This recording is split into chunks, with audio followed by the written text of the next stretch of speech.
Pemirsa, pleno rekapitulasi hasil suara pemilu 2024 di tingkat kecamatan seluruh wilayah di Bali telah dilakukan. Bahkan pleno rekapitulasi dan penetapan hasil perolehan suara di tingkat kabupaten kota sudah dan sedang dilakukan. Dari hasil pleno rekapitulasi yang telah dilakukan, telah diketahui calon legislatif atau caleg masing-masing daerah pemilihan atau dapil yang akan duduk di kursi anggota DPRD Provinsi Bali masa jabatan 2024-2029.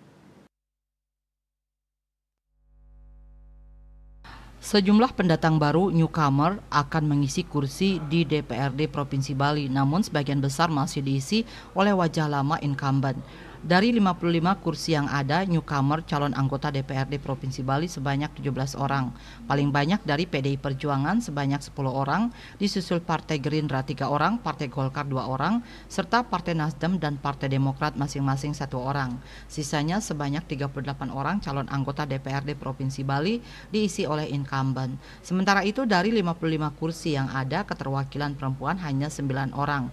Mereka adalah Ana Agung istri Paramita Dewi SM, PDIP, newcomer, Grace Anastasia Suryawijaya SE, PSI incumbent, Niwayan Sarigalung Esos, PDIP incumbent, Nimade Usmantari, PDIP newcomer, Putu Diah Pradnya Maharani, BSC, PDIP newcomer, DRA Niluh Yuniati MSI PDIP incumbent, Nikade Darmini SE PDIP incumbent, Niputu Yuli Artini SEMM Partai Golkar incumbent, dan Igusti Ayu Masumatri Esos MAP Partai Nasdem newcomer.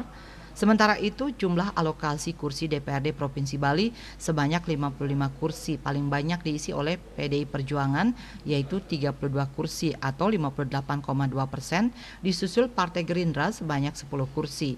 18,2%, Partai Golkar 7 kursi, 12,7%, Partai Nasdem 2 kursi 3,7%, Partai Demokrat 3 kursi 5,4%, dan Partai Solidaritas Indonesia 1 kursi 1,8%. Winata Bali Pos.